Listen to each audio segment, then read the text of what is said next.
అందరికీ నమస్తే. ముందుగా బలాభిమ న్యూస్ ప్రేక్షకులందరికీ స్వాగతం సుస్వాగతం. తెలంగాణలో ఆర్టీసీ సమ్మె మొదలైంది. ప్రభుత్వం తమ సమస్యలను పరిష్కరించాలని డిమాండ్ చేస్తూ మంగళవారం అర్ధరాత్రి దాటిన తర్వాత నుంచి సమ్మెను ప్రారంభించడం జరిగింది.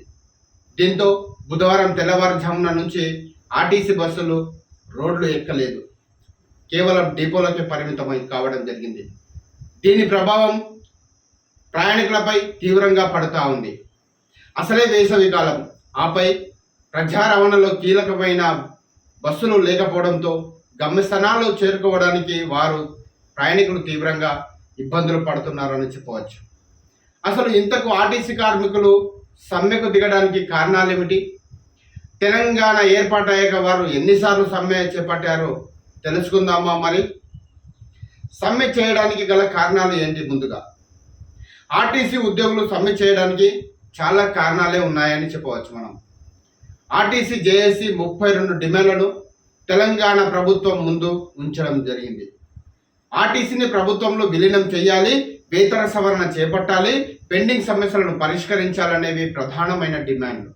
ఆంధ్రప్రదేశ్లో ఇప్పటికే ఆర్టీసీని ప్రభుత్వంలో విలీనం చేయడం జరిగింది. ఇదే తరహాలోనే ఇక్కడ తెలంగాణలో కూడా ప్రభుత్వంలో విలీనం చేసుకోవాలని రవాణా కార్మికులు డిమాండ్ చేస్తా ఉన్నారు. ఆర్టీసీ సిబ్బందిని ప్రభుత్వ ఉద్యోగులుగా గుర్తించాలని కోరుతా ఉన్నారు. సంస్థలో ఉన్న ఖాళీలను వెంటనే భర్తీ చేయాలని, కారుణ్య నియామకాలు చేపట్టాలని, కాంట్రాక్టు క్యాజువల్ కార్మికులను పర్మిట్ చేయాలని కూడా పలు రకాల డిమాండ్లు చేస్తా ఉన్నారు కార్మికులు.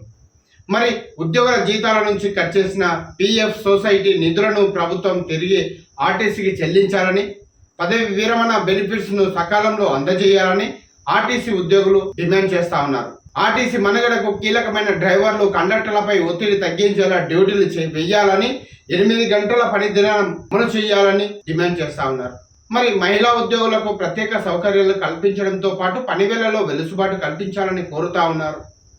చెకింగ్ అధికారుల వేధింపులు తగ్గించాలని, ప్రైవేటు పరంగా ఉన్నటువంటి అద్దె బస్సుల సంఖ్యను తగ్గించి సొంత బస్సులను పెంచాలని కార్మికులు డిమాండ్ చేస్తా ఉన్నారు. కొన్నేళ్లుగా నిలిచిపోయిన కార్మిక సంఘాల ఎన్నికలను వెంటనే నిర్వహించి గుర్తింపు సంఘాన్ని ఎన్నుకునే అవకాశం కల్పించాలని కూడా, కాలం చెల్లిన పాత బస్సుల స్థానంలో కొత్త బస్సులను ఏర్పాటు చేయాలని, ఆర్టీసీ బస్సులకు డీజిల్ సబ్సిడీ అందించాలని, మహాలక్ష్మి పథకం కింద మహిళలకు ఉచిత ప్రయాణం కల్పిస్తున్న ప్రజాప్రభుత్వం దానికి సంబంధించిన నిధులను ఎప్పటికప్పుడు ఆర్టీసీకి విడుదల చేయాలని కార్మికులు కోరుతా ఉన్నారు. విశ్రాంతి గదులను ఆధునీకరించాలని, వైద్య సదుపాయాలను మెరుగుపరచాలని, సమ్మె కాలంలో తొలగించిన ఉద్యోగులపై ఉన్న కేసులను వెంటనే ఎత్తివేయాలని కూడా ఆర్టీసీ జేఏసీ పలు రకాల 32 రకాల డిమాండ్లు చేస్తా ఉంది. ఇక ఈరోజు తెల్లవారుజాము నుంచే సమ్మెకు దిగుతామని ఆర్టీసీ జేఏసీ వారం క్రితమే ప్రకటించింది.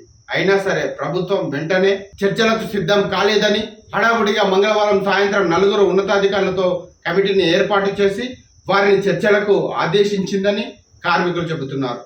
మరి ఆర్టీసీ ఉద్యోగులతో చర్చించిన ఈ కమిటీ డిమాండ్ల పరిష్కారానికి 4 వారాల సమయం కావాలని కోరగా దానికి ఆర్టీసీ కార్మిక సంఘాలు ఒప్పుకోలేకపోయారు.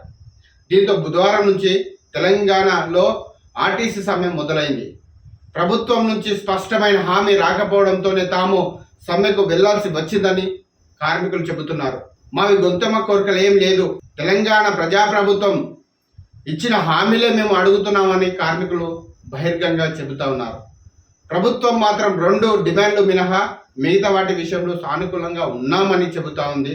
తెలంగాణ వచ్చాక 2 సార్లు సమ్మె. తెలంగాణ రాష్ట్రం ఏర్పాటయ్యాక తెలంగాణ సిబ్బంది గతంలో 2 సార్లు సమ్మె చేపట్టారు. వేతన సవరణ చేపట్టాలనే ప్రధాన డిమాండ్లతో 2015లో 8 రోజుల పాటు సమ్మె చేశారు. ప్రభుత్వం 44% ట్రీట్మెంట్ ప్రకటించడంతో సమ్మెను విరమించారు. ఆర్టీసీని ప్రభుత్వంలో విలీనం చేయాలనే ప్రధాన డిమాండ్తో 2019 అక్టోబర్ 5 నుంచి నవంబర్ 25వ తేదీ వరకు 52 రోజుల పాటు 48,000 మంది ఆర్టీసీ ఉద్యోగులు సుదీర్ఘ సమ్మె చేయడం జరిగింది. ప్రభుత్వం కఠినంగా వ్యవహరించడంతో చివరకు ఎలాంటి లిఖితపూర్వక హామీ లేకుండా కార్మికులు విధుల్లో చేరారు. ఆర్టీసీ ఉద్యోగులు సమ్మె చేపట్టినప్పటికీ కాంట్రాక్టు డ్రైవర్లు, అప్పటికప్పుడు సమకూర్చుకున్న డ్రైవర్లు, కండక్టర్ల సాయంతో ప్రభుత్వం కొన్ని బస్సులను నడిపింది. ప్రత్యామ్నాయ ఏర్పాట్లు చేస్తున్న ప్రభుత్వం. ఇక తెలంగాణ రాష్ట్రంలో 3,100 అద్దె బస్సులు ఉన్నాయి. వీటితో పాటు 500 ఎలక్ట్రిక్ బస్సులు ఉన్నాయి. ఇవన్నీ యథావిధిగా రోడ్లు ఎక్కుతాయి. తాత్కాలికంగా సిబ్బందిని నియమించుకొని వారి సాయంతో మరో 2,000 బస్సులను నడపాలని ప్రభుత్వం భావిస్తుంది. ఇదే జరిగితే సగం బస్సు సర్వీసులు ప్రయాణికులకు సేవలు అందిస్తాయి. అయితే గతంతో పోలిస్తే ఆర్టీసీలో ప్రయాణించే వారి సంఖ్య గణనీయంగా పెరిగింది. మహాలక్ష్మి ఫ్రీ బస్సు పథకం వల్ల ఆర్టీసీలో రోజువారీ ప్రయాణికుల సంఖ్య 35 లక్షల నుంచి 60 లక్షలకు చేరింది. ఇంతమందికి సాధారణ రోజుల్లో ఉన్న ఆర్టీసీ సర్వీసులే సరిపోవడం లేదు. అలాంటిది సగం సర్వీసులు ఎలా సరిపోతాయనే ప్రశ్న తలెత్తుతుంది. గతంలో ఆర్టీసీ సమ్మె చేపట్టిన సమయంలో ఆటోలు, ట్యాక్సీలకు భలే డిమాండ్ పెరిగింది. ఇదే అదునుగా వారు ఛార్జీలను విపరీతంగా పెంచేశారు. దీనివల్ల ప్రయాణికులపై భారం పడింది. ఇప్పుడు కూడా అలాంటి పరిస్థితి ఏర్పడే అవకాశాలు మెండుగా కనిపిస్తున్నాయి. సమ్మె ఎప్పుడు ముగుస్తుంది? ఆర్టీసీ కార్మికులు విధుల్లో ఎప్పుడు చేరుతారు? ప్రభుత్వం వీళ్ళ డిమాండ్లను పరిష్కరిస్తుందా అనే ప్రశ్నలకు ఇప్పటికిప్పుడు ఖచ్చితమైన సమాధానాలు చెప్పలేము. ప్రభుత్వం సానుకూలంగా స్పందించి వారి డిమాండ్లను పరిష్కారానికి గ్రీన్ సిగ్నల్ ఇస్తే తప్ప తక్కువ సమయంలోనే సమ్మె ఆగిపోవచ్చు. కానీ ప్రభుత్వం గనక 2019 తరహాలో కఠిన వైఖరి అవలంబిస్తే మాత్రం రోజుల పాటు సమ్మె కొనసాగించే అవకాశాలు మెండుగా మనకు కనిపిస్తా ఉన్నాయి. దీనిపై రేవంత్ రెడ్డి సర్కార్ ఇప్పటి వరకు ఉద్యోగులు, కార్మికులు విషయంలో సానుకూల ధోరణి కనబరుస్తుంది. కాబట్టి ఇలా జరిగే అవకాశాలు తక్కువగానే ఉంటాయని ప్రతి ఒక్కరూ కూడా భావిస్తా ఉన్నారు. మరింత తాజా సమాచారం కోసం చూస్తూనే ఉండండి శ్రీ బల భీమన్ న్యూస్ ఛానల్. ధన్యవాదాలు.